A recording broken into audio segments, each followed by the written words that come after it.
Good morning, good afternoon, good evening, or maybe even good night, depending on where you are. Welcome everyone to the webinar dedicated to sharing the findings of global survey.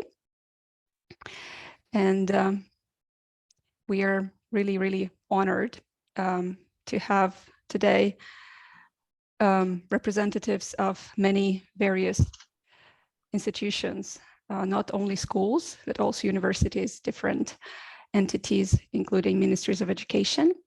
So people are joining, and we are hoping for a fruitful meeting today, for a fruitful discussion. My name is Tatiana, and I'm going to be moderating this session. And for starters, I would like to give the floor to Ms. Natalia Amelina, who is head of unit of teacher professional development and networking with UNESCO IITE. Natalia. Thank you very much, Tatiana. Dear participants, esteemed experts, it's an honor for me to welcome you at our webinar on technical and educational challenges, capacities and readiness of schools to use the potential of digital innovations and artificial intelligence. Today's meeting became possible due to close cooperation of our institute, UNESCO Institute for Information Technologies in Education, with two organizations, with Shanghai Open University and Huaxi Education Group, both from China. A number of specialists and organizations have contributed to the project, where main activities were coordinated by us, by UNESCO IITE, jointly with UNESCO ASPnet International. This is a special department from the UNESCO headquarters. I would like to thank our main expert, Dr. Wayne Holmes, who supported us with the development of the analytical report and recommendations for teachers regarding ICT application digital technologies in education. Today, we will have an opportunity not only to get acquainted with the results of the survey for teachers and recommendations also for teachers, but we will have a panel discussion with our esteemed experts, and then hope we will have a live discussion. So I invite all of you to take part in this live discussion and open dialogue. I think it's a main purpose of any meeting to exchange opinions, exchange experience. So wish you a productive discussion. Thank you very much. Back to you, Tatiana. Thank you, Natalia. Let me briefly outline what is going to happen here today. I will now show my screen and show you what we're going to experience in the next hour and a half or so. Here you can see the agenda. So Ms. Natalia Amelina has already welcomed us. What will follow is the presentation by Dr. Wayne Holmes, our esteemed expert. And later we will allow for perhaps a couple of questions. Afterwards, there will be a panel discussion, and the participants to the panel discussion will be again Dr. Wayne Holmes, Ms. Oksana Novikova, and Dr. Bolo Shehata. Afterwards, as Natalia has already mentioned, we invite everyone to ask questions and to engage into discussion. And again, we are honored to have participants from various countries, from various entities, and we hope for a very fruitful meeting today. With this, I suppose I can give the word and give the floor to Dr. Wayne Holmes. You're welcome. Thank you very much. So I'll just share my screen, if I may. So hopefully you can now see that. Yep. Yes, all Okay. good. Okay, thank you very much. So thank you very much for inviting me here today to speak to you about the analytical report. Just to be clear, I joined the project after the survey had been conducted, and my role was to look at the outputs of the survey and to help pull together this report that we're kind of launching today. So as has been mentioned, the report and the survey was led by the UNESCO Institute for Information Technology and Education, and in liaison with and support from Shanghai Open University and Huaxi Education. So the whole project was part of a larger project known as Promoting ICT Capacity Building and Open Education in the Era of Artificial Intelligence and Digital Technologies. And this project was focused on achieving the Education 2030 Agenda and SDG 4 for education. The idea being through promoting ICT capacity building and open education in the era of AI and digital technologies. So the project aims to harness the potential of ICT, particularly interactive and online tools, to enhance teaching, learning, and intercultural dialogue. Secondly, to enable young people to become active learners, knowledge constructors, and global citizens who participate fully in society. To help improve understanding among educators of the potential benefits, but also the limitations of advanced ICT, such as AI, the schools and other education institutions.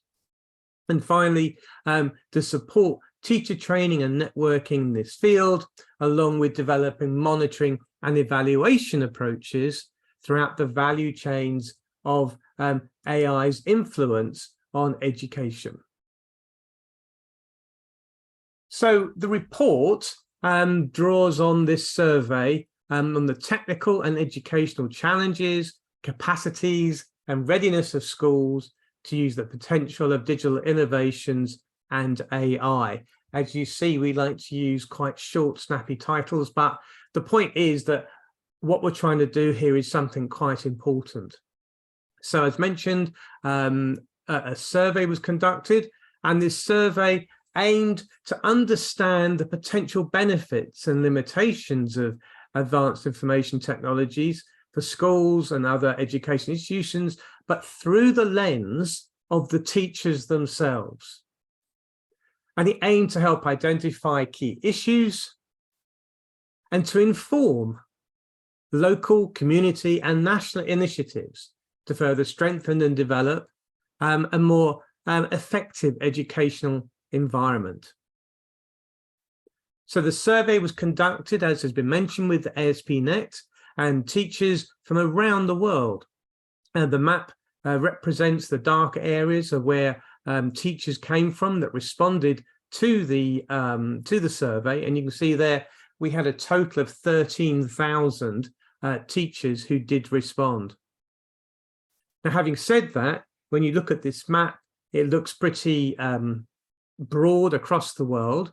But the reality is, and we have to accept this right from the very beginning, is that around half of the respondents came from South Africa, while around a quarter came from Nigeria.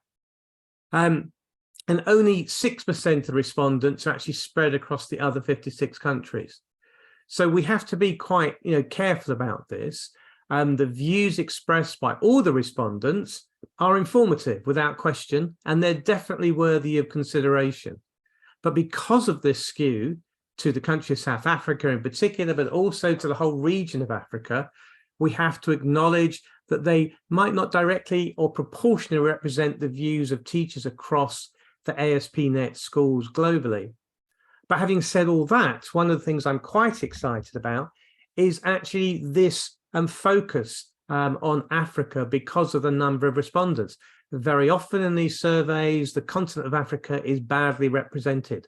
So I'm really pleased that this survey represents Africa really quite strongly.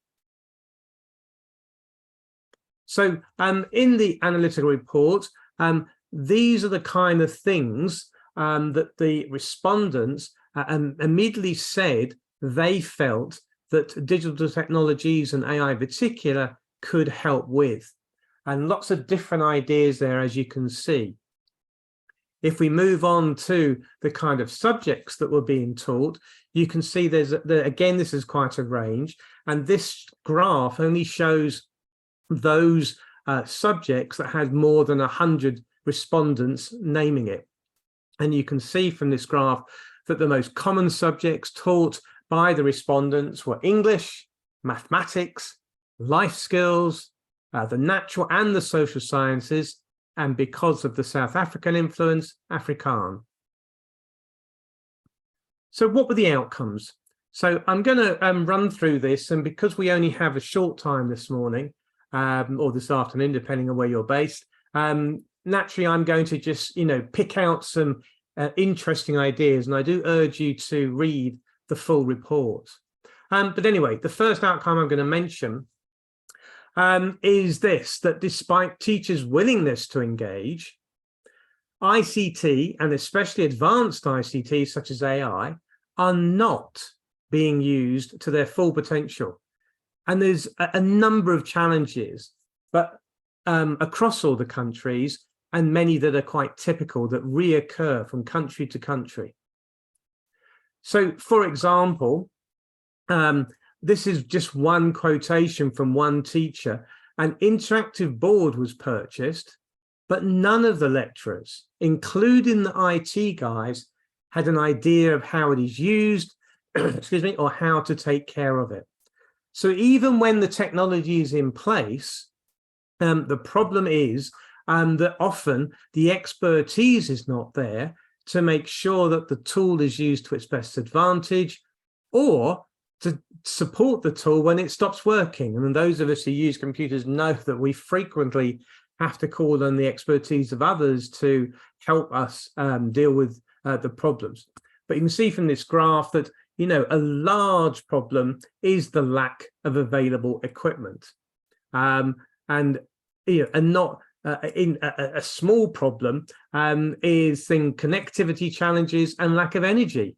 So my point is this, that even if you have the equipment, you might not have the internet access, and you might not even have the electricity. So it's a real problem that's across many countries part of this. But while access does require concerted effort, we also need to think more broadly, and we need to shift across to access to technologies and the kind of way it works. So, a quarter of our respondents have no digital technologies in the schools. Computers that are in schools are typically used for really some standard things such as administration, or in the classroom, and the responses indicated that mostly computers were used to project onto a whiteboard rather than being used for interactive activities with the students.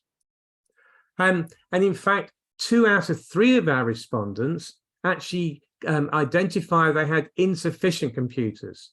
So even when the computers were available, there simply weren't enough. And very often the computers were in the administration part of the school, not in the classrooms. We also, as I mentioned, many rural areas have a lack of electricity or internet connectivity. And teachers were often asked to bring in their own devices that they could teach with, and also to access the internet. So there's an infrastructure here that's common across many countries of the world. Lack of equipment, lack of internet access, and lack of electricity in many cases. And so apart from this access, it's also the appropriate use. And these are the kind of uses that were suggested by our respondents. Now, the ambition is to promote the goals and purposes of education for the common good, to emphasize both the technological dimension, how these technologies work and how they may be created, but also the human dimension, the possible impact of these digital technologies on people and society. The use and teaching of ICT, in other words, needs to go beyond ICT classes to be integrated across the curriculum. So it's not just about having classes to teach how to use computers, but it's using computers to help and support teaching and learning across all subjects. And as it mentions here, that's going to take some major work. The argument is also that we need to ensure that ICTs actually support the Sustainable Development Goals. Too often, and that's not the case. But one of the problems that we came across frequently was the lack of professional development. And in fact, the teachers noted the lack of professional development was noted by at least 80% of our respondents. Now, although some countries and indeed some schools do offer such training, the training is often relatively weak, and it leads to misunderstandings of what these tools can actually achieve, how they might support, but also how they might undermine teaching and learning. So in addition to the typical topics, there's a huge range of different things that needs to happen.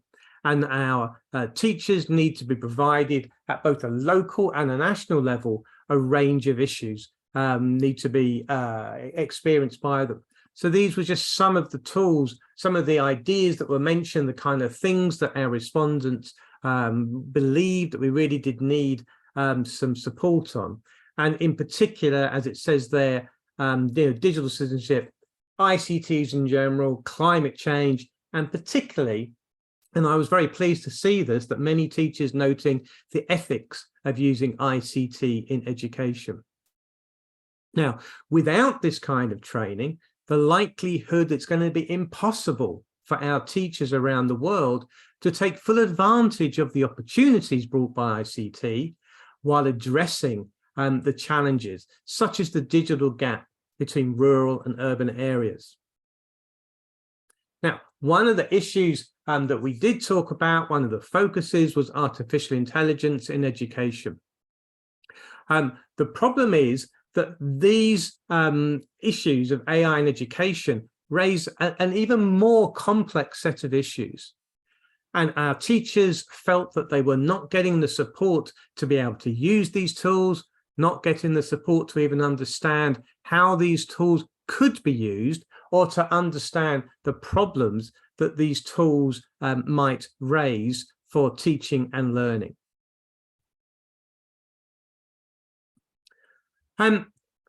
So apart from the numerical analysis, we also took a great deal of time with the qualitative responses. And so what I'm going to do now is to go through some of these, because there's some really quite telling issues being raised.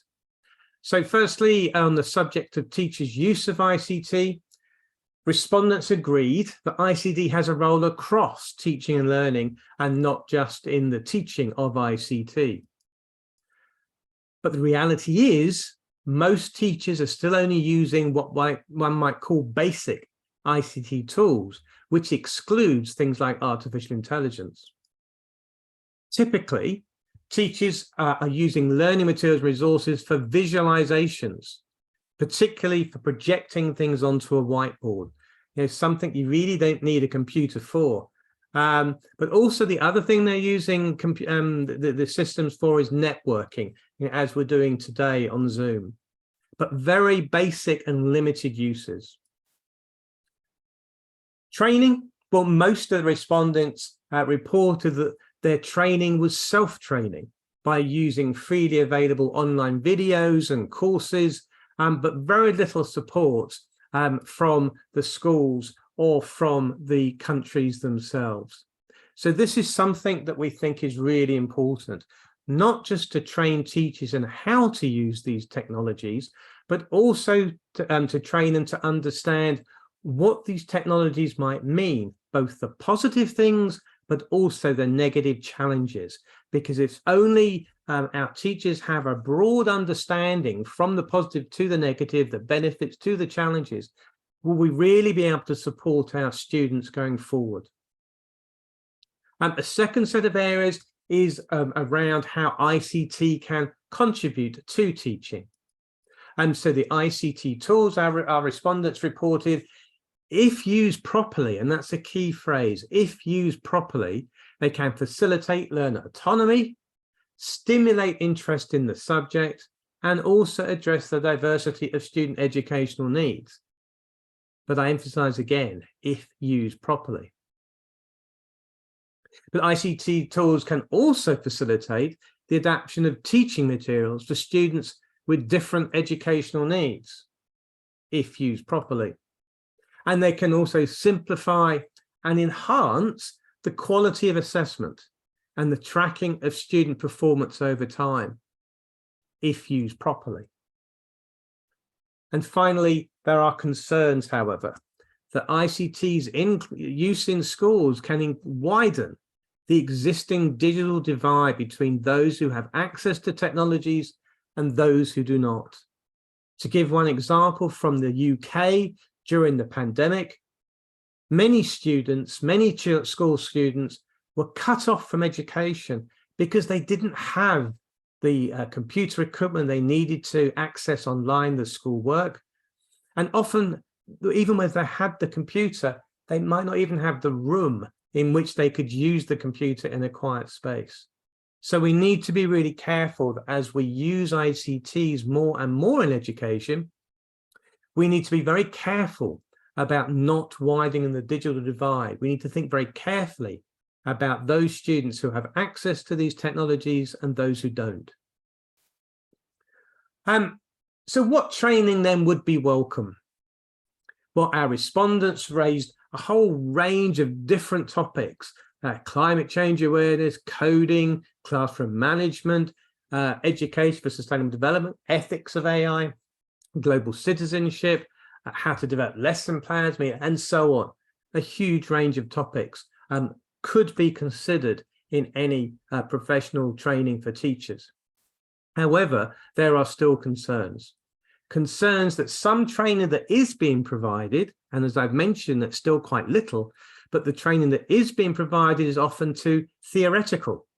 And for teachers, it's really difficult to apply what they're learning in these theory classes to the classroom practice.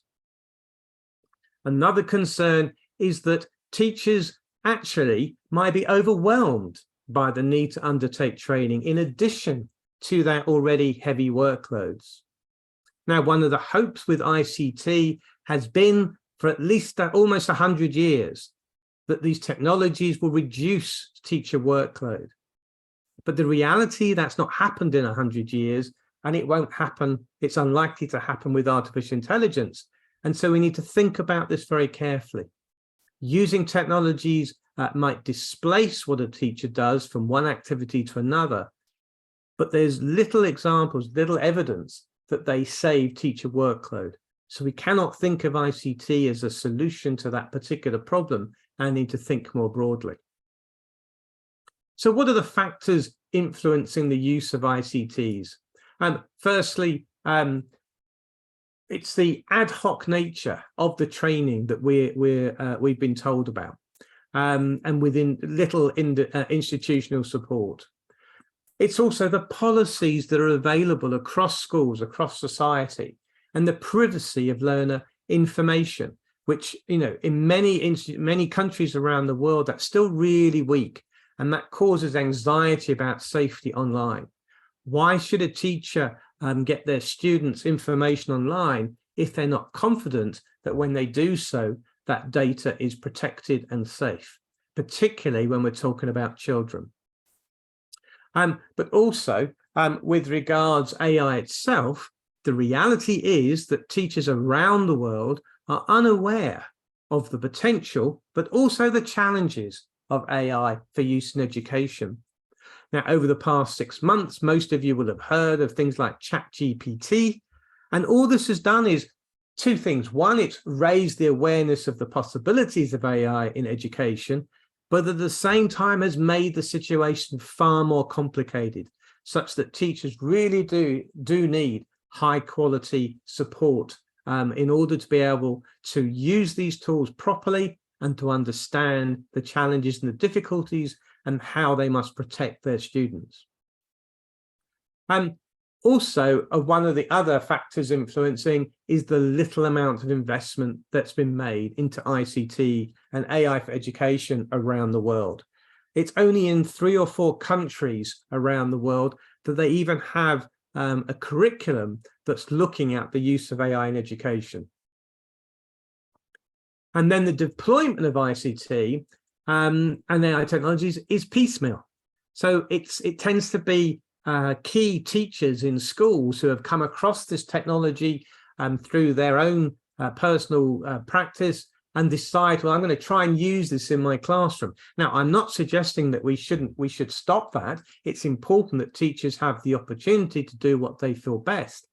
But the point is there is no national level rollouts of ICT or AI in education in so many countries around the world that participated in this survey. And finally, the policy guidelines just tend not to exist in most countries. These are slowly becoming more evident, and I'm pleased to have contributed to the UNESCO policy guidelines for AI in education, but more needs to be done. So that's a summary of the outputs of the survey. And what about the recommendations? So we have, I think it's 12 recommendations, and I'm just going to give the headlines of these because, each of them needs to be discussed in depth. But again, I urge you to read the report where these are discussed more thoroughly.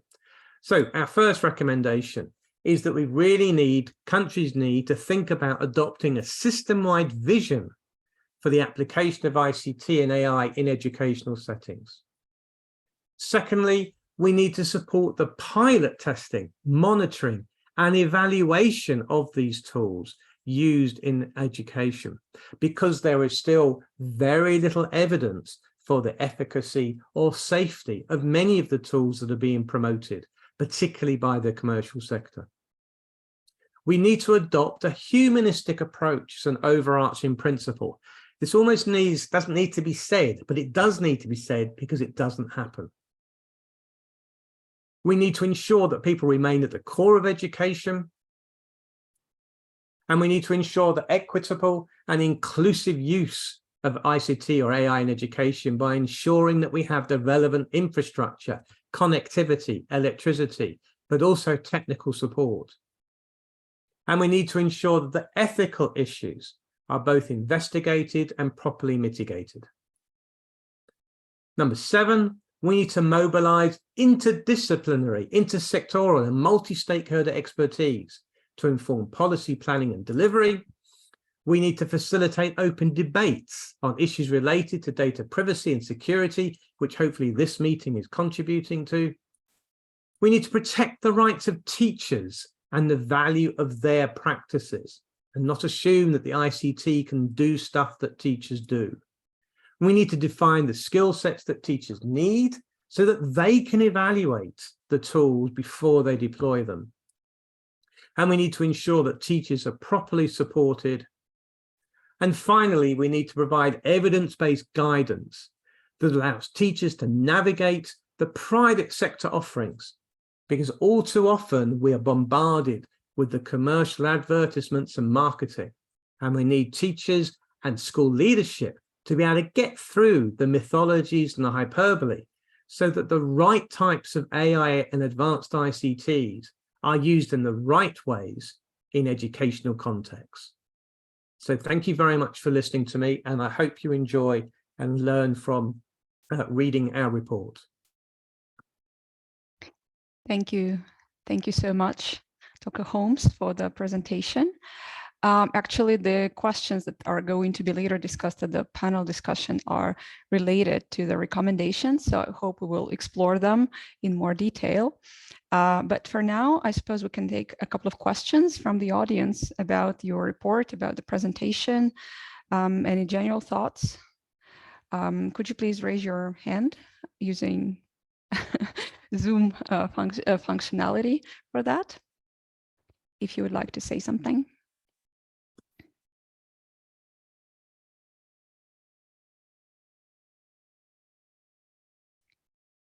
So far, I have seen no questions in the chat. So if you are too shy to speak, you can write your question in the chat box. It's what happens when you give a very comprehensive presentation. I've answered all the questions in advance.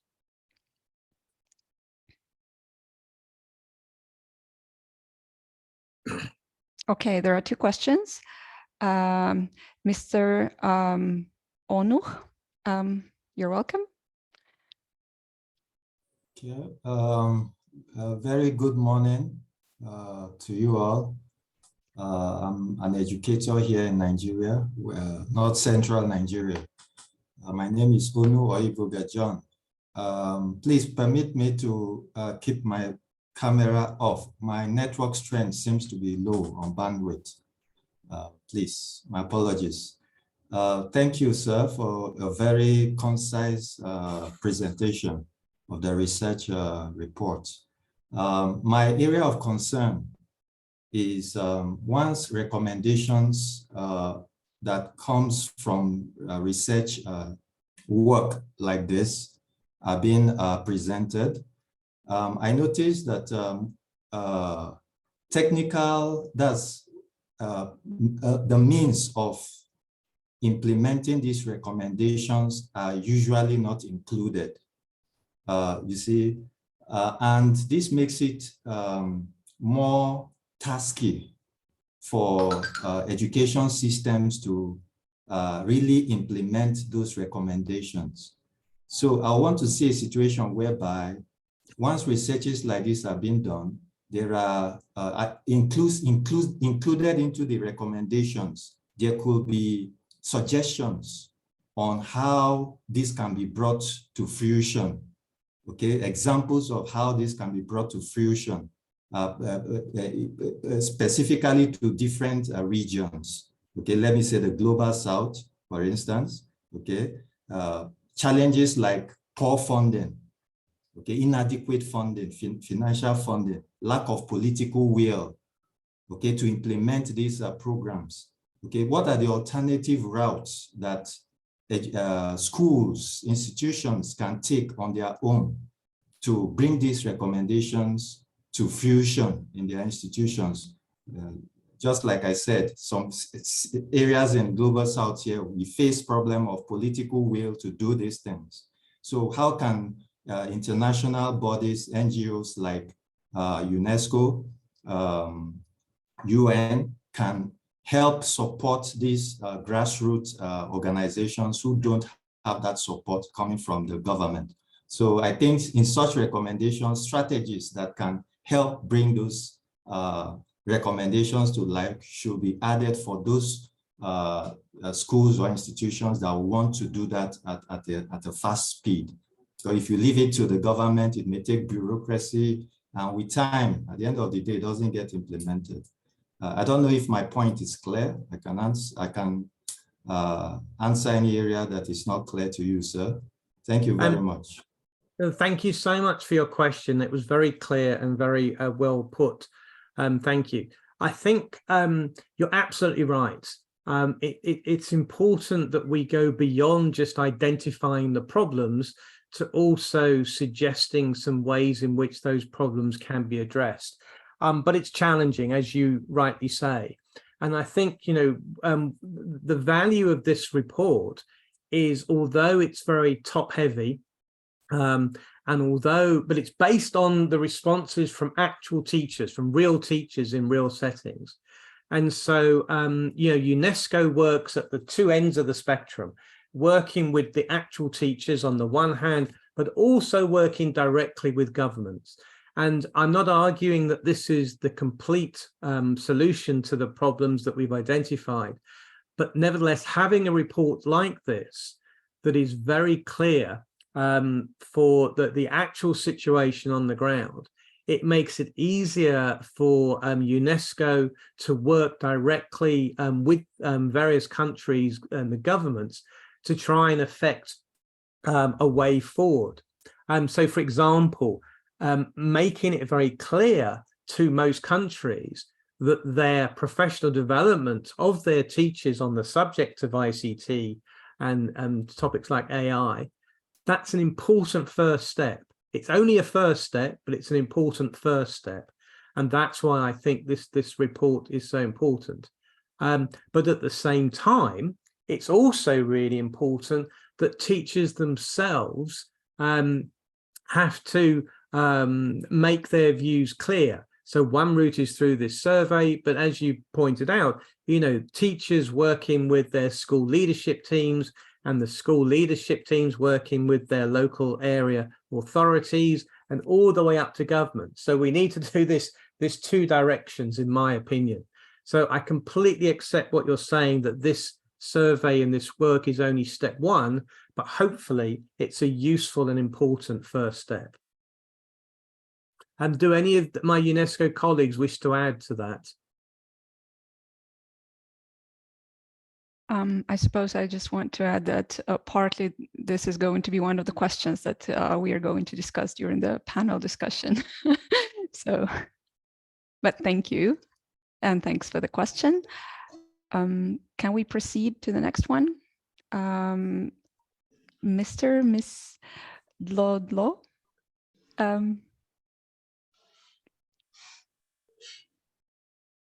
Thank you very much. I got in the middle of this because I was just trying to get out of another meeting at the time you started. But it's fine. I got the essence of what you're dealing with. I'm an ICT person myself by profession. And as a result, I was already aware of some of these issues before I attended this meeting. And I'm so satisfied with the way they were handled by Wayne. And I think it sets the right platform and the right atmosphere for tackling the issues on the ground.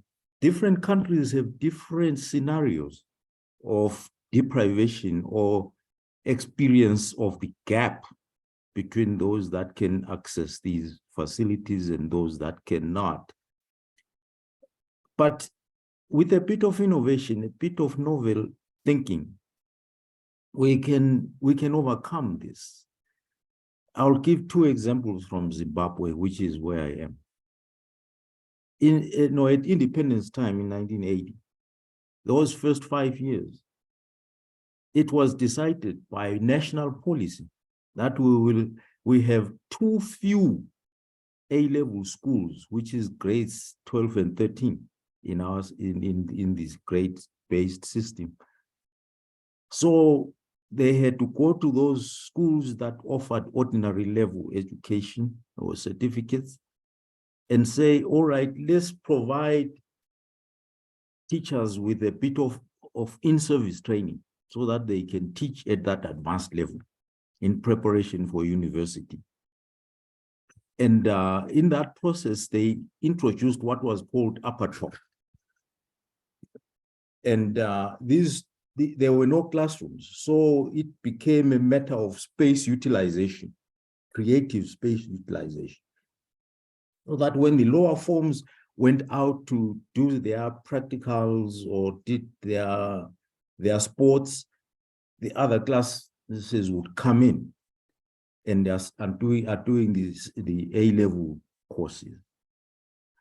Another thing that I just recently saw earlier this year was a mobile lab that is now coming closer to the IT digitization of the world. That is causing a lot of concern for those that are not familiar with those tools. So I saw a pastor, a minister, a religious leader that was enterprising enough to go and attend a workshop, a webinar actually. And from that webinar, he made follow-ups and got a kit, a science kit, and went to the ministry and got authorization to actually run these virtual classes for his area, because that area is very highly deprived. It is short of science teachers and mathematics teachers. So with this kit, he could get the existing staff to actually familiarize themselves with the content and deliver subjects. And some of the graduates from that mobile program or science and mathematics in a bag or in a suitcase or in a box have actually entered university now. In other words, they were able to meet the requirements for entry into university using that creative approach, the mobile approach, where they could go from area to area, allowing students to actually participate in the learning. It's these kinds of things, these kinds of interventions, I think, that will actually speed up the adoption of digital platforms. I just thought to bring that as a discussion point as well, not so much as a solution for everybody, but as part of the basket of solutions that can be tried. Thank you so much. I completely, I'm really pleased that you brought this to our attention. I agree with you completely that having a multiple different approaches is really, really important. And particularly when the approaches are from the ground up. But we need, as I say, I think we need it in both directions. But the idea that you described, really strong. And yeah, I think that's fantastic. It's interesting you point out, that each country, each area within a country can be very different to other areas and other countries. And that's really important. But what was interesting in our survey was actually a lot of the problems were quite similar. But I agree with you that often the way that we solve those problems will depend a great deal on the local area and the local community. And that's very important. We can't just impose one solution from on top. That just doesn't work. We know that very strongly. But thank you very much for your contribution. Thank you. Thank you very much. We can take one more super quick question, and we see one hand here. Ms. Amayo. Okay, so I think so it's good morning from my end. So I think Mr. Ono has answered, I've actually answered most of the question, or I've asked most of the question I wanted to answer, or the concern that we're having as a country. And I think when the pilot stage is being done, I think it would be really nice to involve countries that really need these interventions in the pilot stage. At least that will help to understand more of the areas where we can be assisted, or the areas that we need help, I think. And because ICT, AI in education is something that, I think AI in education is something that is a bit new to us as a country. And due to government policies and all that, we're having like a setback in terms of that area. And at the same time, due to government support, like at the moment, even while we're doing the curriculum change, where the training for curriculum change, we actually talked about infusing AI into the curriculum and all that. It's something that we're still having a bottleneck with, because we operate a centralized system of education in our country. And it will, for me, it will really be really nice if we get support from agencies or from UNESCO to involve countries that really need these interventions. Countries in the, like we said, developing countries in the global south that needs these things. And actually, I'm standing advocating for that. I want more of our participation when it comes to these developing trends or global trends or issues that affect education. Thank you. Thank you very much. I mean, one of the things hearing you speak reminds me of is a conversation I had with the UK Ministry of Education. Now, in many countries, they look to countries like the UK as being an advanced country. And I asked them what were they doing in the UK Ministry of Education to make students aware of and able to take advantage of AI technologies. And this person looked at me as if I was crazy and said, look, we're still trying to get internet into our schools. So do not think I'm minimizing the challenges in your country and other countries around the world. All I'm saying is that even in the so-called developed countries, these situations, these issues are not being addressed, they're not being supported.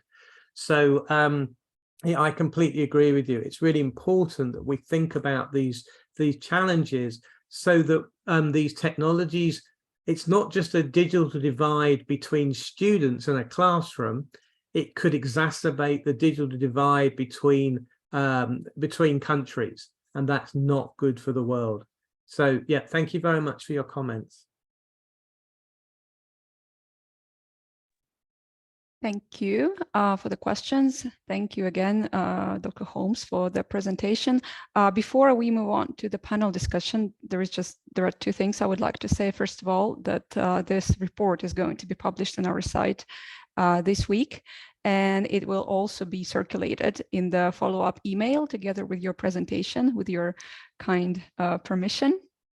And also, in that same email, everybody who has registered for the webinar will find a number of publications from the UNESCO headquarters, which are case studies and recommendations and various initiatives from 2019 up to this moment. So you will find the links in the follow-up email, and I hope that you will familiarize yourselves with the provided information. With this, I suppose we can move on to the second part with quite a lot of delay, but we can move on to the next stage, which is the panel discussion.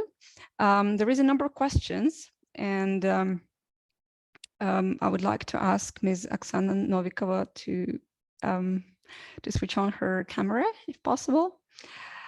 Thank you so much. So I will ask you a few questions. I will ask the experts a few questions. I will also post them to the chat so that everybody could see them. And I hope for some short discussion, if possible. And afterwards, like I said before, we will invite questions from the audience, which can be related to what will have been discussed, or which could be different questions as well. And the first question is, again, the questions are all based on the recommendations that we have just heard a few minutes ago. So the first question is, who determines which ICT and AI skills teachers and students need to acquire? There have been some mention of it in the presentation. Should this only be teachers themselves? And if yes, how can students and teachers themselves contribute to defining the skills and the criteria for the skills? How can teachers and students be involved in defining process of the skills? And what is the role of UNESCO in this process? Should UNESCO be involved, and how? So here is the question, and who would like to be the first? May I start, Tatiana? Absolutely. Well, dear participants, dear Dr. Holmes, first of all, I would like to thank all initiators of the report, because in my opinion, it's very important work done. It's a great work, and thanks to this work, we have feedback from the teachers. We know that now the situation, and we see the weak points and also further ways we have to work on. And well, I was really pleased to see the presentation that Dr. Holmes made, and with his recommendations, I fully agreed. And it's interesting that based on this report, we can move forward, joined with the ASPnet schools. Coming back to the questions about the determination of the skills, in my opinion, and I do agree again with the Dr. Holmes, that we have to do joint work, and we have to move to determine these skills both from the government body and from the teachers. Also, we have to discuss in this why the government body, because for every company, the ministers of education they have their own standards of education standards. And these education standards includes a description of the skills which every company should have. If we speak about the already in schools and TVET and universities. And of course, all the educational bodies of the country, they work on these standards. We have to involve teachers and students as well in discussion and in collecting their point of view, what skills are needed, because now when we describe the competences of teachers in not only teaching, but also teaching with ICT applying, with using ICT. There are more skills adding to the basic skills that teacher has to have to teach students. So in this case, we have to also involve in this skills determination professional societies and maybe even parents. Because well, with parents we have to think about, because sometimes parents are not for development, they like the situation they have, but if we explain that their opinion is very important as well, they might also add interesting ideas. I also for the participation of students, because sometimes they have they bring impact that we didn't expect. Sometimes they have interesting ideas based on new technologies that we might not lead on. They are more speedy in the getting new technologies into their lives than we are. This is true. So this my opinion, and of course UNESCO should be involved in this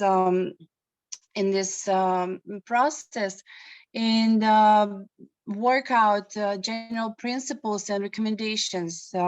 I do know that the principles recommendation for artificial intelligence already exist, but if we speak about schools, this area is smaller than the general recommendations. So we have to work out in this area, schools and education, because when we speak about artificial intelligence in general, about ethics sides, about general politics in this field, yes, important, it should be discussed.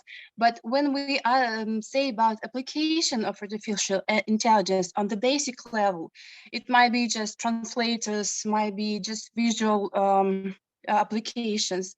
In this case, I think it should be involved in the educational process because it makes it easier, but it should be explained.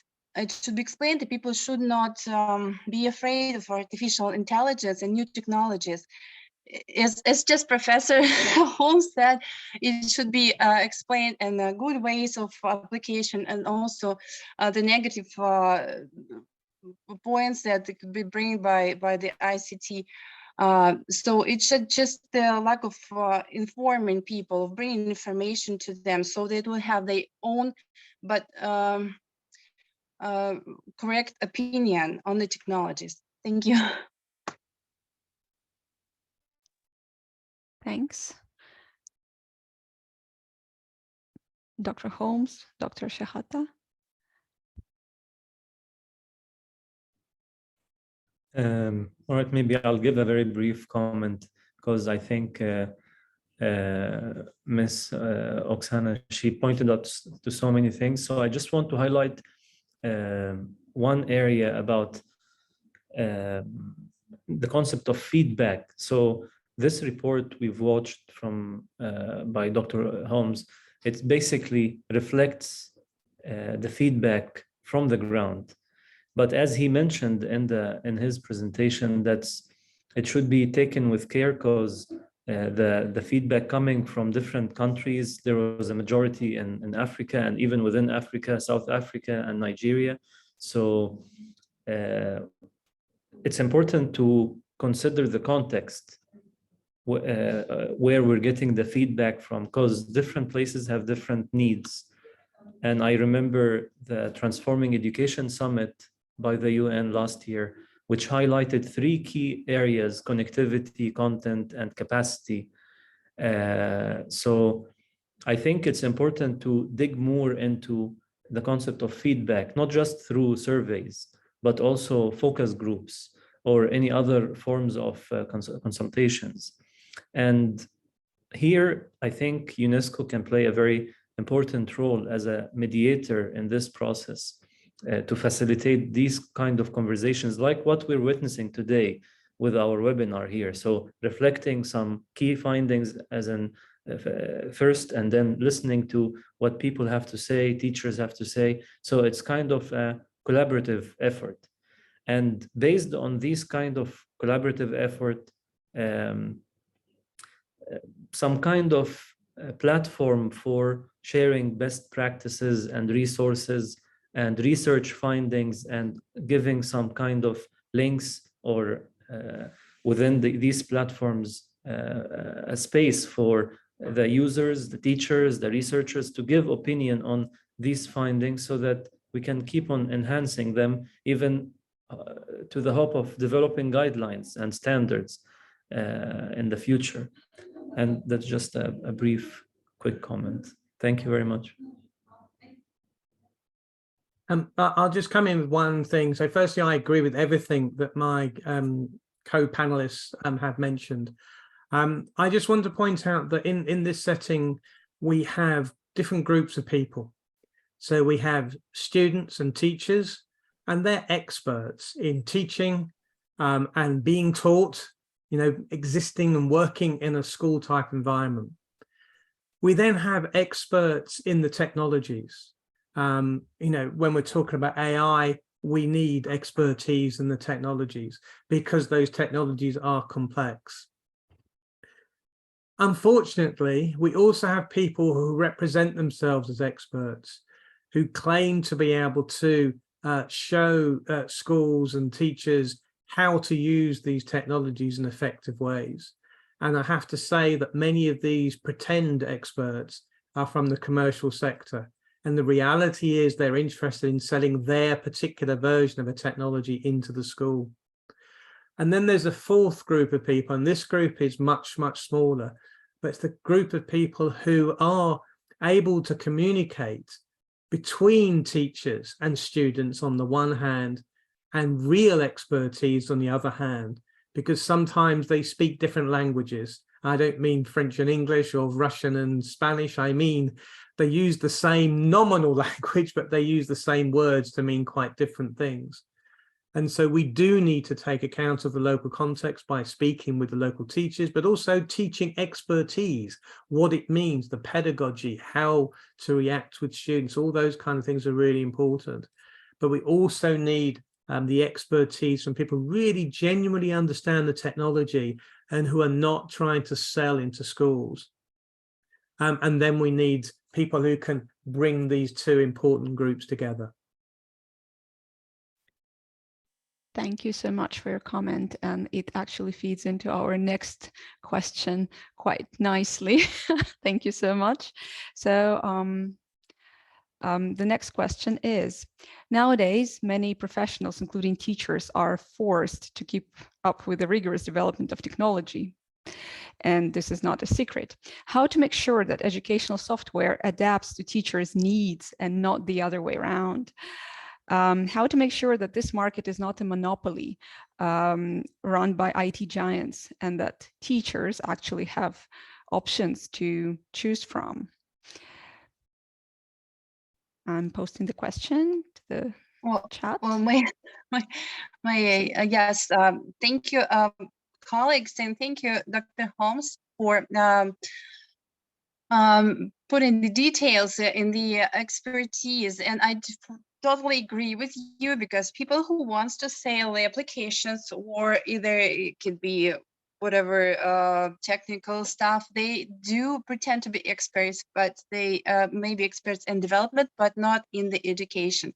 In this case, my proposal is to involve experts from UNESCO chairs, because UNESCO chairs are based on the universities, and it is the centers of the best practices in the certain area, and it is based on education, as far as it is at the university research centers, and there are more than 600 UNESCO chairs in the program of Unit Twin UNESCO chairs on different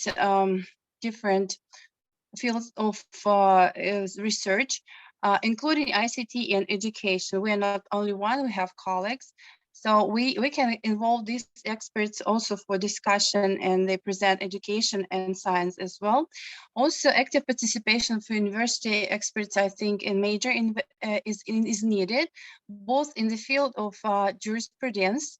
Education psychology is very important in discussion, and in the field of development and analysis of artificial intelligence and ICT application. And it is why the active participation of such experts of different age, from different areas, different countries with different opinions, in case to have the workshop in a great discussion of the use of artificial intelligence and education, and somehow solve all the post questions and tasks. Thank you. Thank you. If I may add to that, actually, I'm thinking about the concept of IT giants here. And the reason they are called, like, they are giants, it's really because they are kind of fulfilling a need in the society. Like, they would not have succeeded if they don't actually offer services that fits the people's needs. However, they do, or I don't want to generalize, they do have the issue of what fast food chain trigger, the kind of addiction, social media apps and so on. But rather here, when I look at teachers as powerful teachers, they can actually transform existing platforms to serve their needs. I remember how some groups of teachers started creating like Facebook pages or communities to share their best practices and resources. And I think here, this is the opportunity for governments where they can offer high quality platforms, whether open educational resources or even social media resources for teachers, and tools to make sure these existing IT giants don't monopolize or abuse the platforms for their benefits. It comes to my mind two examples in China, for example, where I'm doing my research.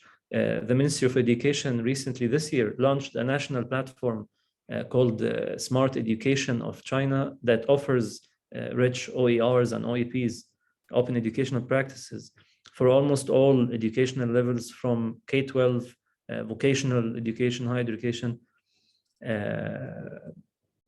And we're seeing how teachers and students are actually benefiting from that. Another example from Egypt, where I'm from, the government a couple of years ago launched the Egyptian Knowledge Bank, which, according to their website, the world's largest resource or largest digital library, granting unlimited resources exclusively just for Egyptians. And that platform actually includes resources from Cambridge, Discovery, Britannica, National Geographic, and several other academic journal publications, Tyler and Francis, Springer. And so these are the kind of platforms I look at, launched by the government, in order to make sure IT giants don't monopolize educational resources. I hope to listen to or to know more examples or cases from Dr. Holmes and the others if they want to share, whether on the text or. Thank you so much. Well, again, I agree with my co-panelists, but I'm not as positive towards the big tech as my colleague, Dr. Shahata. I think they can be problematic. So while I accept that these tools can provide a platform that some teachers can take advantage of, we must remember that the big tech companies are advertisers. First and foremost, that's what they are. And all of the services that they offer are there just to serve their advertising and their profit making.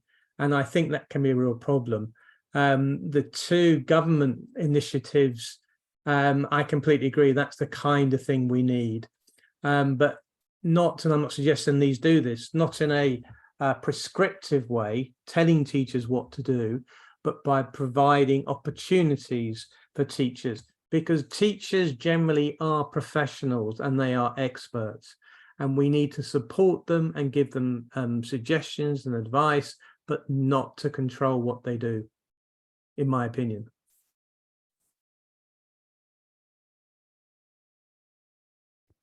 Thanks. Any more comments to the question? Thank you. Then we are moving on. Actually, to the question that has been partly discussed already, has been raised previously. And the question is, when it comes to mobilizing interdisciplinary, inter-sectoral, multi-stakeholder expertise to inform policy planning and delivery, how can we make sure that national governments and individual educational institutions pay attention to such issues and that they actually enforce decisions, not just on paper, but in reality? What solutions do you see? What ideas are there?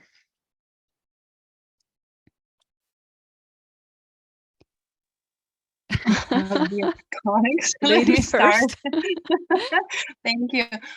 Well, to make the governments to fulfill and apply the ICT and also bring it to the education, first of all, the government should be interested in it. It should be motivated. They should want to do this, not only on the paper, just because it came from the government to the ministry, but they should see the goal and why they should make it, why to bring the education into a new level, to bring it understandable and interesting for students, and also easy to implement for teachers. And in this case, I think we should show more best practices, show that it's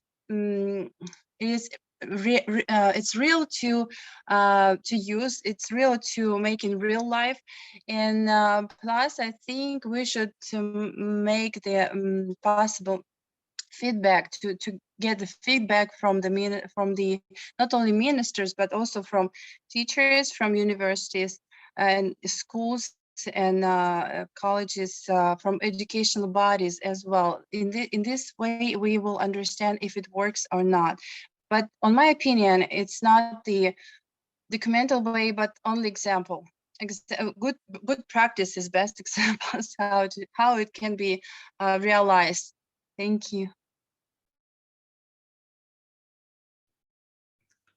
Thank you. And actually, I have a comment for this question, which also kind of relates to Dr. Holmes' last comment to the previous question, which is what he highlighted with the concept of prescriptions to teachers. So what we're not trying to do, or what governments should not be trying to do, is to offer these kind of prescriptions, because teachers, they are powerful and smart, and they know and can handle they are basically classroom leaders, managers.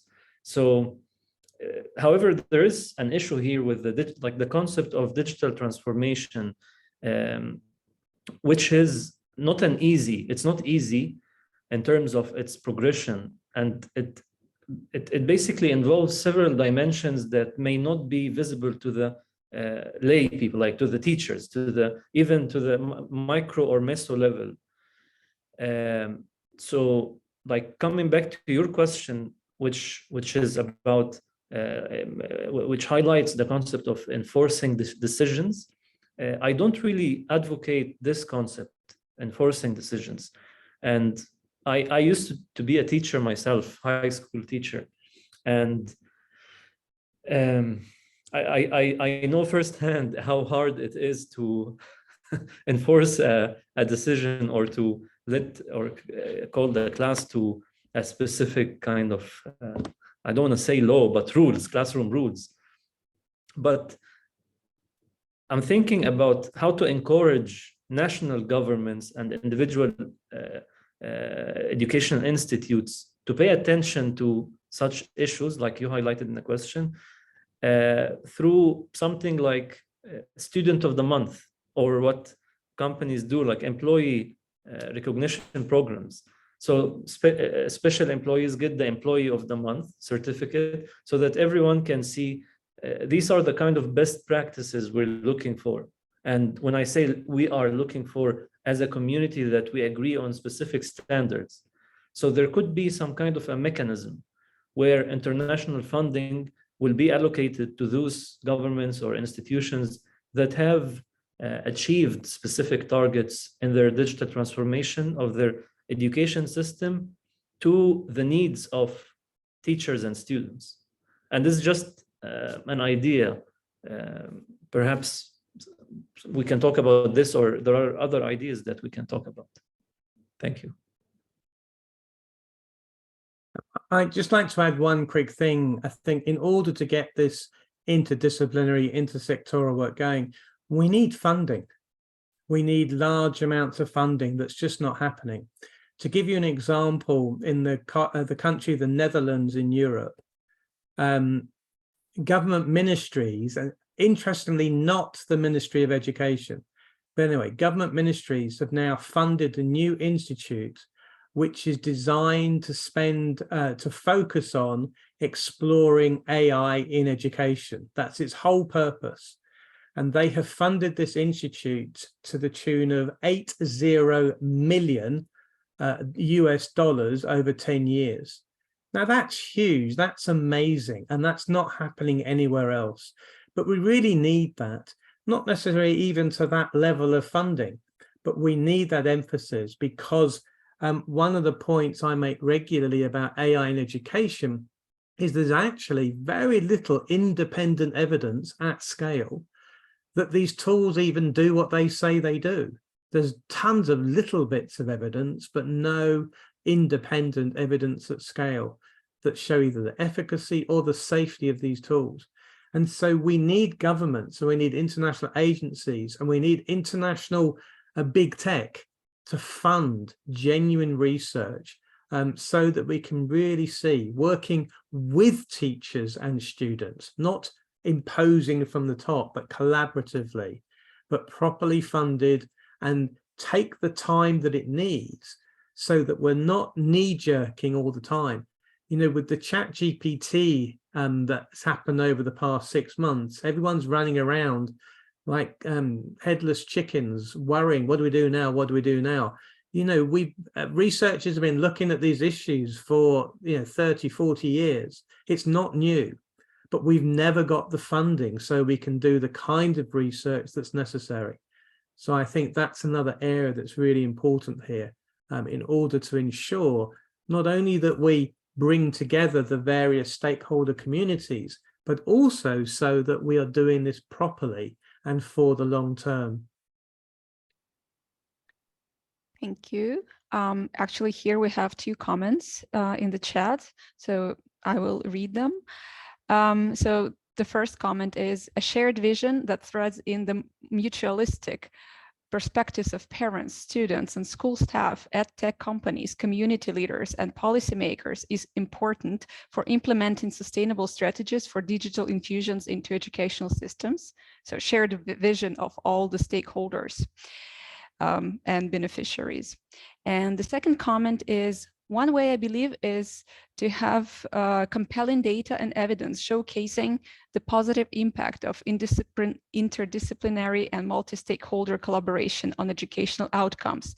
This could inspire policymakers. Also, capacity building is key towards ensuring that educational professionals, policymakers, and stakeholders have an understanding of interdisciplinary approaches and the need for effective implementation. Any comments on this?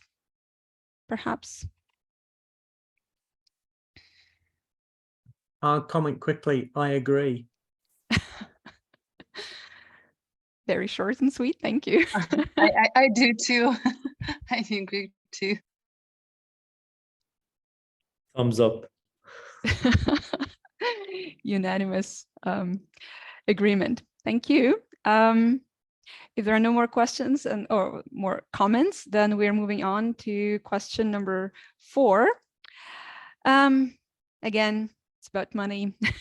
How to attract investments and funding to bridge the digital gap in terms of infrastructure, equipment, technologies available to schools? What would be the role of governments, UNESCO to facilitate this process? Partly touched upon, but still, it's a topic which is never old. You're welcome. Well, may I start? Well, yes, you're absolutely right. The topics and questions never always actual. In many ways, equalizing inequality between schools and students, use of ICT. Of course, in my opinion, is prerogative of state authorities, and UNESCO should stimulate this process. But from the point of view of educational scientists, I would say also we can decrease the amount that schools might spend for the buying different equipment, because we are working now, for example, on application that would bring to students and teachers possibility to work on smartphones and use the smartphones as the equipment for education, and using application for mobile phones, for smartphones, and also technology D2D that might organize the net in between the phones without having actual internet access. So we're going from other side and trying to provide the abilities that might not need a great financial support or a great buying the computers and so on, just to use the minimum that can provide using ICT in educational process.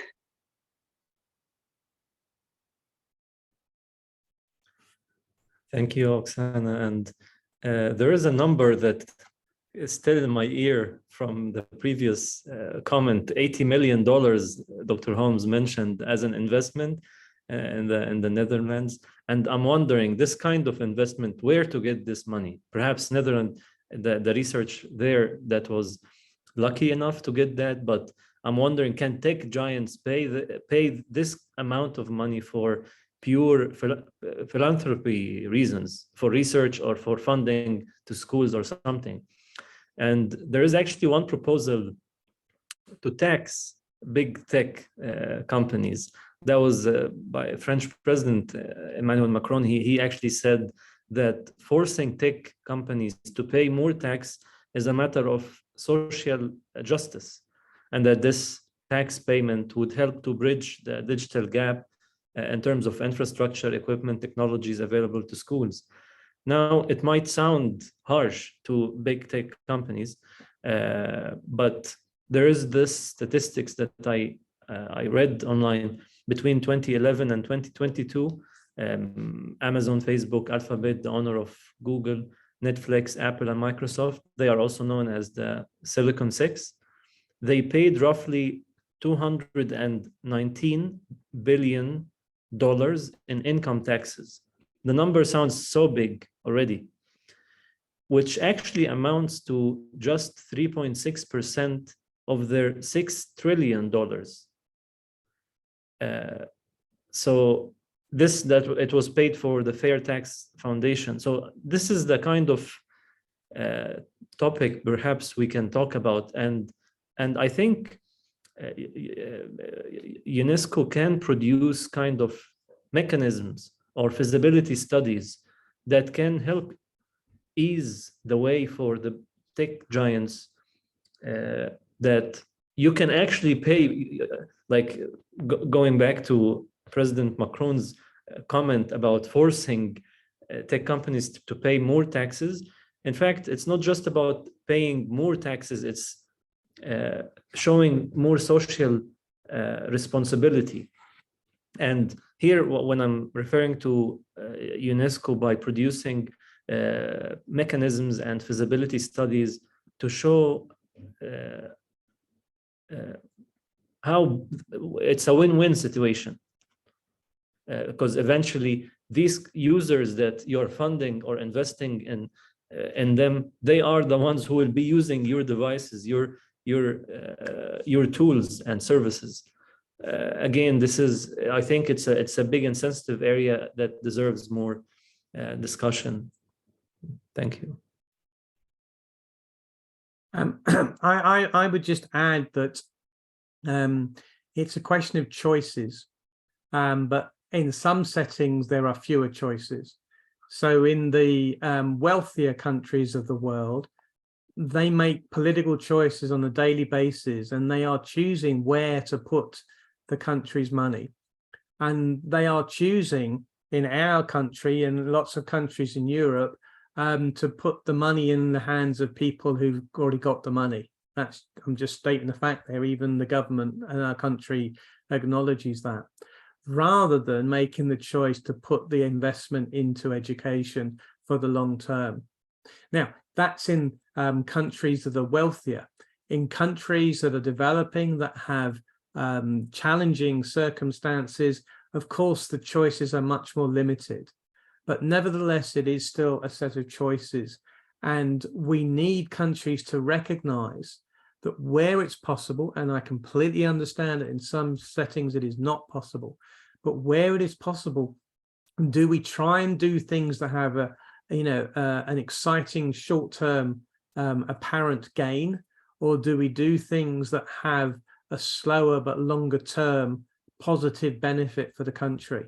And again, unfortunately, that's choices, and often those choices are dictated, by the cycles of government, how long they are in power for, and etc. So it's very challenging for both the richer countries in the world and those countries that have far more challenges. But we need all of them to recognize that actually, if we're going to take this situation seriously, we need to think long term and not just worry about what's happening today and tomorrow, but building the foundations so that our young people all receive the quality education to which we've all agreed they have a human right. And that simply doesn't happen at present because of choices.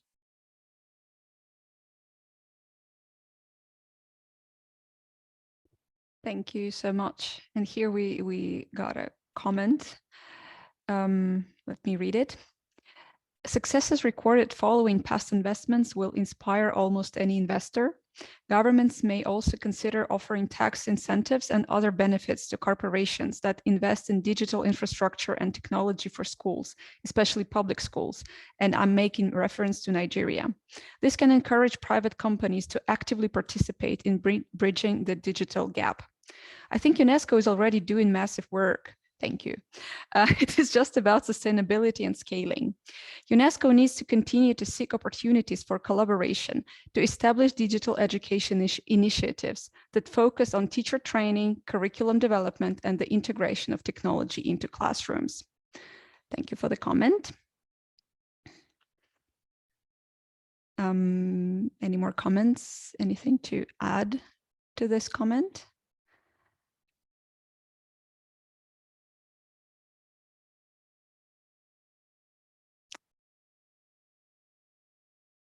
No. Then thank you. And we are moving to the very last question.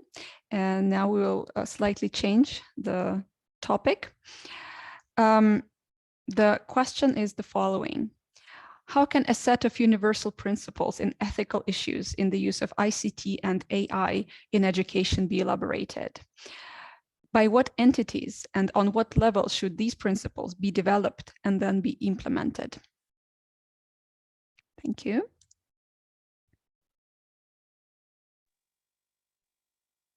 May I start the last question? Well, the principles are developed I think by state and public organizations with support of professional communities and UNESCO, and of course professionals in psychology and ethics. it should be controlled by legal organizations, and I think partly parents as well, because no one cares about the kid as much as the parent. So I think it will be really good control. In undoubtedly the role of international organizations, of course, UNESCO is extremely relevant in this case, because I think the major recommendations and principles should come from UNESCO based on international experts' experience and research. Thank you. Thank you. I want to highlight also Ms. Oksana's comment about the role of UNESCO, and like I'm just thinking about this kind of discussion we're having, and the more webinars and discussions that we have. This is really the solution, like discussion followed by agreement on something.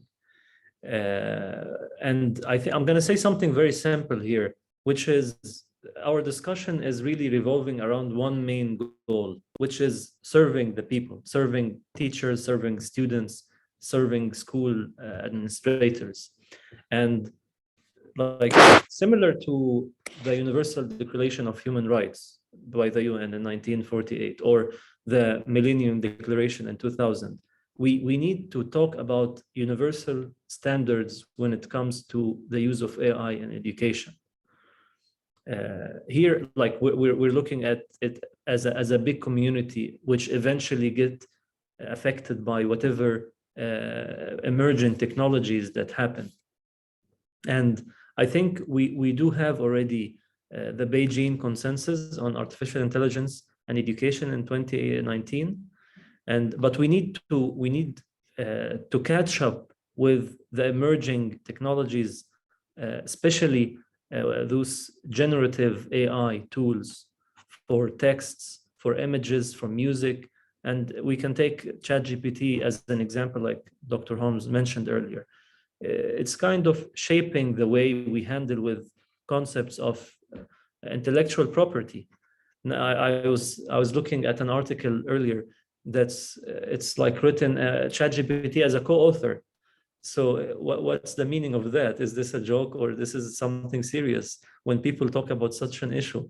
So we do need to talk more and take action by forming and transforming these kind of standards. That's just my some thought, some opinion of mine.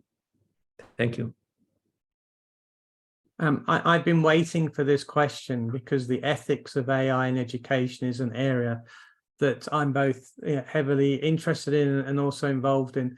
I've published a couple of academic papers on this, and that a gap of 20 years before the last paper that was published on this space. I've also published a book. Unfortunately, I would love to share the book with everybody. It's an expensive book, as these publications are, and I don't have a PDF that I could share, which I'm very sad by.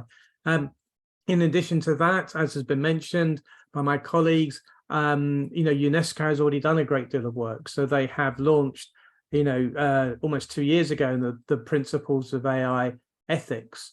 And what we're doing at the moment in another branch of UNESCO, the Unit for Technology and Artificial Intelligence in Education, we are developing some principles for the ethics of AI in education at this very moment. Now, all of this work, I think, is important, but none of it is the whole answer. And we really do need, as has been mentioned, these kinds of conversations. The board has been started, but, ethics of AI in general has been a topic for probably 10 years now. The ethics of AI in education is much newer. We've got a long way to catch up. But in particular, we need to think about the application of ethics in the domain of education. So not just think about the ethics of the AI or the ethics of the ICT, but it's also what happens when it comes into education. And give you one example, with most of the AI tools I know, they employ a particular approach to pedagogy. That's an ethical choice, and it's an approach to pedagogy that's really quite weak. We need to be aware of these issues. So again, I agree with my colleagues, and I do think this is an important area that we need more work on. Thank you. Thank you for the answers. I would like to read a comment to the previous question that is in the chat. UNESCO can bridge the gap by conducting research, developing strategic funding proposals and initiatives. And in the chat, there is also a question to the very last question we were discussing. Do teachers need to be afraid of AI taking their jobs by 2030 with generative AI tools, chatbot, ChatGPT, etc.? What is the stand of UNESCO in this in that context? Can I come back on that very quickly? I think two things. One, are these tools capable of taking teachers' roles, teachers' jobs? Answer, no. On the other hand, do some policymakers think they're capable? Unfortunately, answer yes. And we need to be very careful. We need to make sure that our policymakers are fully aware that these tools cannot replace human teachers. Full stop. That gives us hope. Thank Yep. you. Yeah. I would also add some words. I do agree with Dr. Holmes, and we are when we are speaking on our UNESCO chair about digital learning and ICT using, we are looking on these tools only as the tools, as an application, and as a tool for teacher to easier the educational process, to make it more interesting and more more engaging for the students, but only like this, because the practice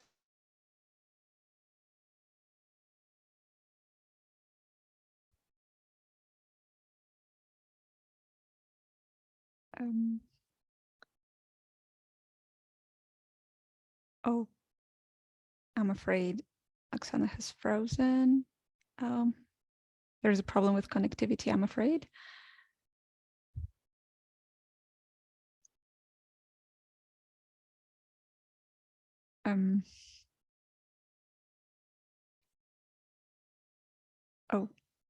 Okay.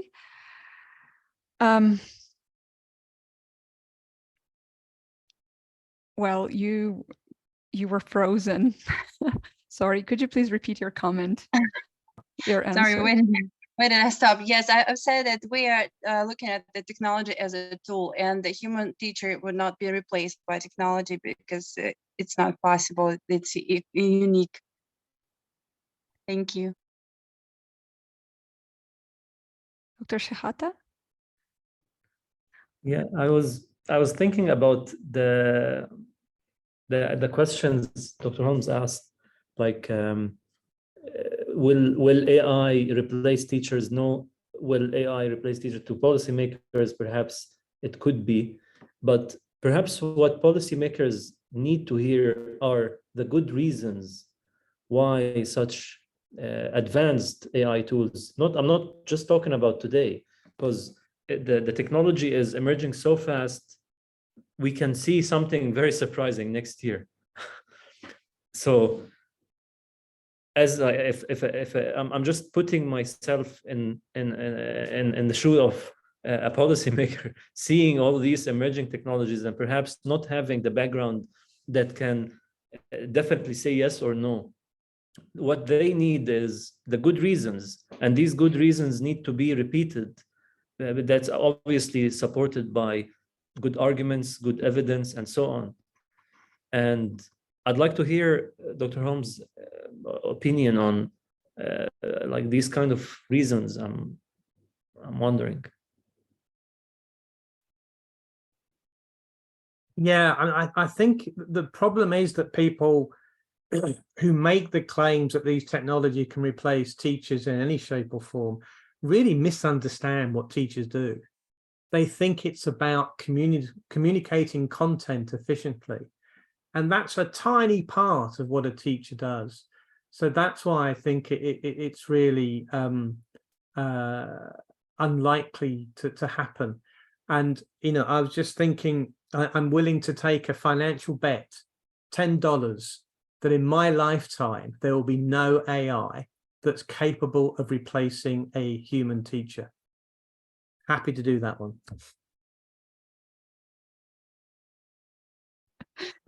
Thank you. I see a question, but Ray, if you excuse me, I would like to read the comments first, if possible. And basically, I think we have moved to the last part of our of the webinar. So if you can wait a bit, I'm sorry. So there were a couple of comments in the chat box. As a digital literacy instructor, I can tell you that this is going to be a task, especially dealing with Generation Z. Governments, educational institutions, technology companies, AI experts, educators, UNESCO need to continue building on what is already in progress. Educators also play a crucial role in implementing ethical practices in the use of ICT and AI in classrooms. I believe that teacher training programs should include modules on digital ethics and responsible AI use to raise awareness among educators. Another comment is, as fundamental human right, quality education aims to ensure the development of a fully rounded human being. If this is the case, then edtech giants, for example, Intel, etc., could prioritize CSR education interventions toward building digital infrastructural development in LMCs. Then Dr. Holmes shared his free to access paper. So please click on the link. Then there is an opinion that in TVET, it is not, I don't believe that trainers in TVET could be replaced by use of ICTs or AI. There is a comment, AI cannot replace teachers as it lacks the social emotional perspective. There is a need to identify key ethical concerns such as privacy, transparency, among others. There is one more question in the chat, but I suppose that Ray, the floor should be yours first. Well, thank you very much, and thanks for the time. I was deeply inspired by all those very thoughtful inputs and comments from the professors previously. I'm connecting from a public high school in Beijing, China. And if I may say that our country has been quite profoundly impacted over the past 3 years during COVID time. We had almost full-scale lockdown throughout COVID, and all of our education were conducted online. So as a teacher myself, I am deeply appreciative of all those modern technologies that we had access to. And only with those devices and technologies, we were able to continue the discussion and education with our students. I guess this is slightly different from the previous comments, but I would actually encourage my students to start working with AI. And in my classroom, I also encourage my students to try to explore and get their answers from ChatGPT. However, it's probably a language issue as well. And part of the responses that they can get from ChatGPT are not correct. So part of my education to the students is to educate them to have that critical mind to evaluate the responses from ChatGPT, and then based on those information, develop their own comments and attitudes. So I guess as opposed to taking ChatGPT as an opponent and something threatening to education, I think there's also a way to work along with it and use it as a tool to facilitate classroom teaching. I guess that's the positive side of it. However, working with young children from age 16 to age 18, we also observed many students, especially boys, who get quite obsessed with modern technology, computer, AI, everything. And those behaviors are disruptive in our classroom. And in response to that, our school at the time even had to create a policy throughout the center to ban all electronic devices in the school.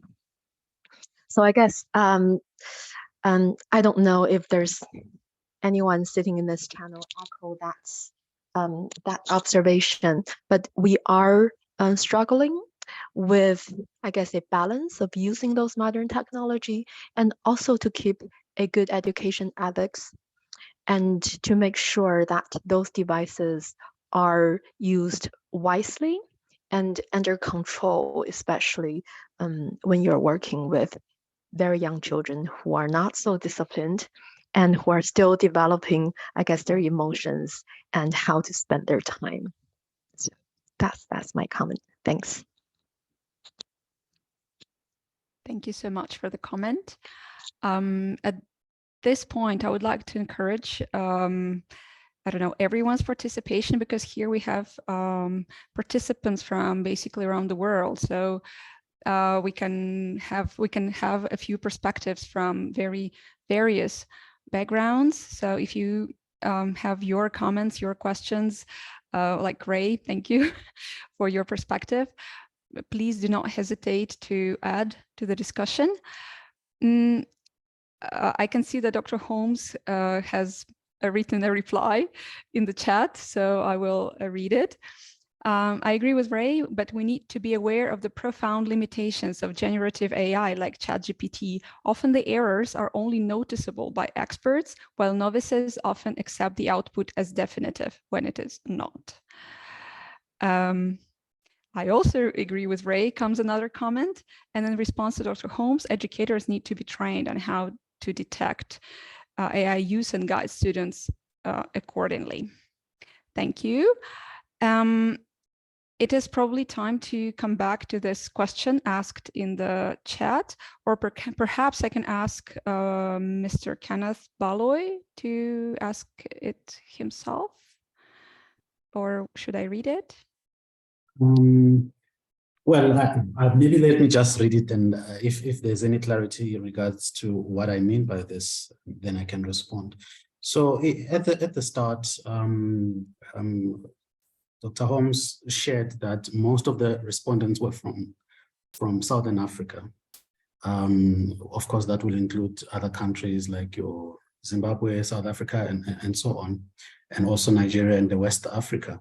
But my question is, does the report, of course, I haven't read it yet, but does the report account for the possible reasons for the majority of the responses being from that region?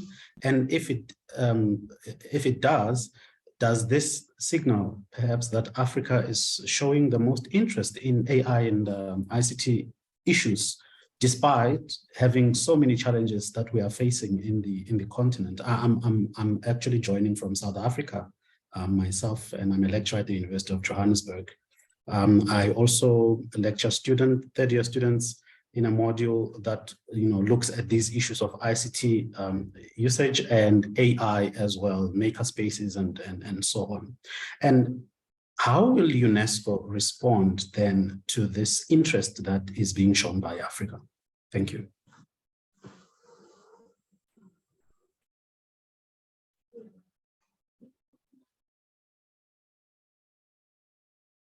I can't answer the initial question why there was a larger response from Africa, but I think that we can't infer from this survey that there is more interest in Africa, much as I would like to be able to infer that. I don't think the evidence supports that, to be perfectly honest. But I wonder whether my colleagues in UNESCO could give more information why they think more ASPnet teachers from Africa responded to this survey. May I to answer this question? First of all, I was happy maybe being the first to see the analytical report and recommendations prepared by Dr. Wayne. It was a honor to work with you, Dr. Wayne Holmes. Thank you. Africa is one of the UNESCO priority. It's just because of, you see, UNESCO, Africa. First. Second, what we will do next, what our next step? Now we have to do our best to share the report, the recommendations, and today's meeting with Africa and other regions of the world. We have tools for it. We have the library on IITE UNESCO site, and we have the YouTube channel. So what we will do, and hope all of our efforts will work out. Thank you.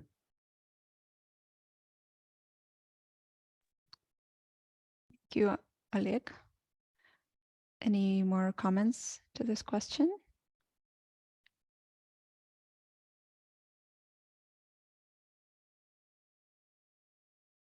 If not, there are two more questions in the chat. I suppose I will read them. Coming back to the issue of attracting investments for the use of ICTs in education, use of ICTs could be effective, cost-effective in education, and thus justify investments therein could be justified.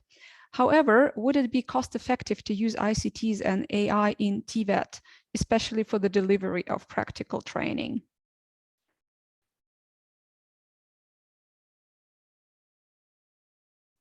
If we have experts here in the field of TVET, of course, your answers are very welcome. Yes? I'll quickly respond to that. It depends, I'm sorry, I think is the answer, because, you know, it's not just about implementing ICTs. It's about implementing the right kind of ICTs in the right way, dependent on the context. So I completely agree that in the long term, it can be a cost-effective approach, but unfortunately, we tend to live in a world where the short term is given precedent. So we need our policymakers and our funders to take a more long-term approach. And then I think these savings that are being suggested here across K-12 education, but also TVET, could be realized.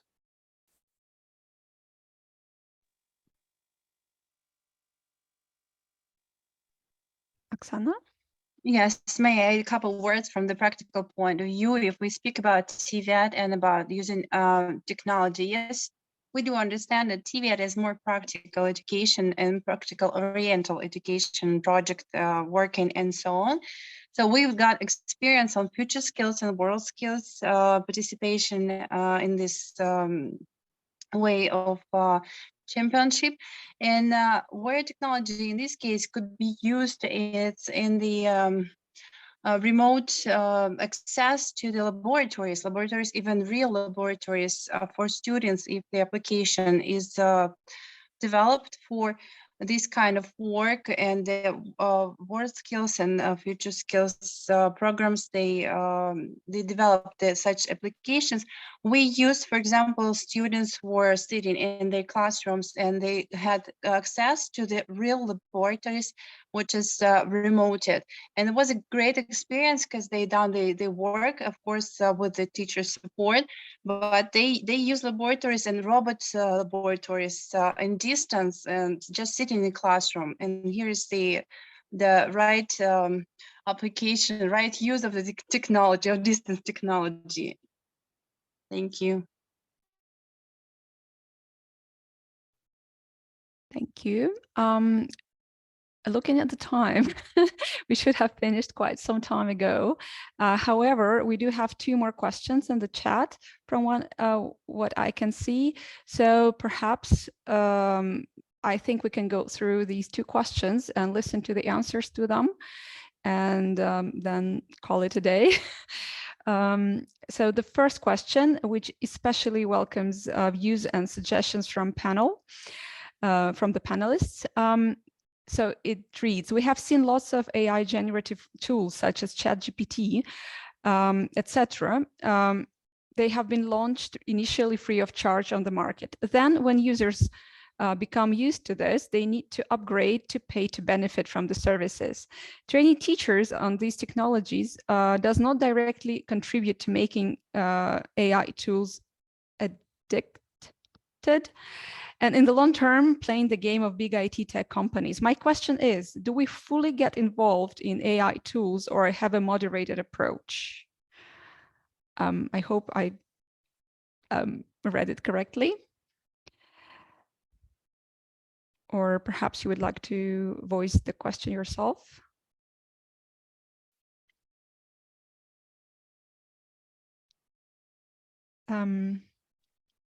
I'll respond to that quickly. I completely agree with the contribution, and I think it's a real worry. And this is not a theoretical problem. I've mentioned in the chat that it was only a few years ago that the big company Microsoft decided to stop supporting Windows XP, and a lot of education institutions around the world had set up their entire infrastructure around Windows XP.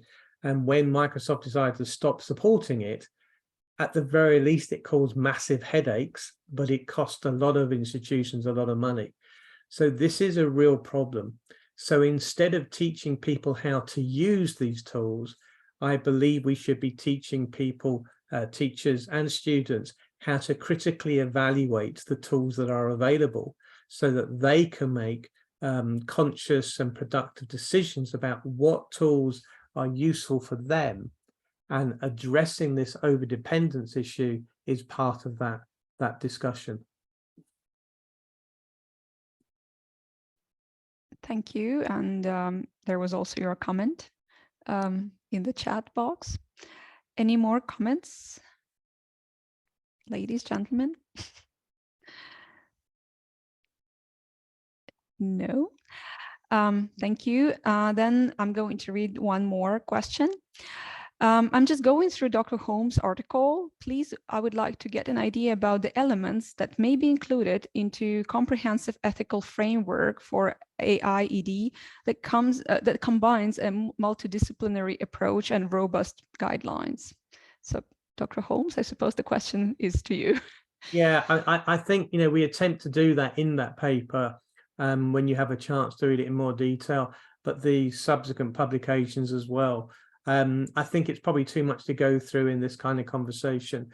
What I would say, just 3 top level things, the ethics of the data and the ethics of the algorithm/computation, both of which is pretty standard when we're thinking about the ethics of AI. But as I mentioned earlier, the third area is the ethics of education and the choices that we make in educational context, including the kind of tools that we use and the approaches to pedagogy, etc. But happy to, continue the conversation offline, Daniel. Thank you so much. So if at this point, anyone in the audience have maybe one quick question, something that is burning and they really want to learn the answer or an answer to the question, you're welcome. Otherwise, I suppose we will be finishing this for today. Well, maybe I can give a comment and a question. First, I want to thank you, Tatiana, for coordinating this discussion, and thanks for UNESCO IITE for hosting this webinar. In fact, I think this is very important, and it comes right on time. And perhaps my question would be, when is the next webinar, please? So thank you again, and thanks for everyone's participation. Thank you. Well, that's a very good question. I'm not sure I'm able to answer it right away, but we are open to suggestions. So if you would like to suggest a specific topic within this area, a very, very wide area, then we are open to suggestions, of course. I didn't mean to put pressure on you, but like just an idea came to me during our discussion. It's the concept of AI replacing teachers, which I do agree with Dr. Holmes' that's a definite answer, no, obviously. But it's the concept of communicating with the people who are afraid of it might actually replace human teachers. And I think we do need to talk about this. And I've been doing some research on artificial general intelligence, which has been in the research for quite some time. And I see it's gaining a little more attention with the advancement of large language models and so on. So we can bring this into another panel perhaps, or another webinar in the future to talk about this, not to say whether or not AI will replace human teachers, but to give good reasons for why not, to give very convincing and comfortable reasons to the people who are worried. It's just what came to my mind during our discussion today. And thank you for this opportunity. Thank you for the idea. I suppose we can discuss it outside of this meeting. There are some, oh, sorry. Yeah. Yes, if I can, Tatiana, I would join Dr. Shehata. Thank you for moderation. Thank you, thanks colleagues and Dr. Holmes and Dr. Shehata for the opinions. And I do support the idea to continue discussion and maybe collect the questions from the teachers and then answer from the experts' point of view, so the teachers would feel more comfortable with the knowledge of technologies and the huge how to use technologies, and with the critical thinking as well of in finding technologies which will suit their educational process. Thank you. And if I may just also add my thanks for including me in this project in the first place. It was really, really interesting and important work. So I look forward to continuing the conversation. Thank you, everyone. Thank you for the feedback, for joining, for agreeing to be in the panel. And thank you, everyone, for joining us today. There are many thanks coming in the chat. Informative, enlightening. Thank you. So I suppose we can call it a day for today. Thanks a lot. And yes, I do hope that this is not the last meeting we're having. Thank you so much and goodbye. Please await a follow-up email from me. And I suppose this is it. Thank you.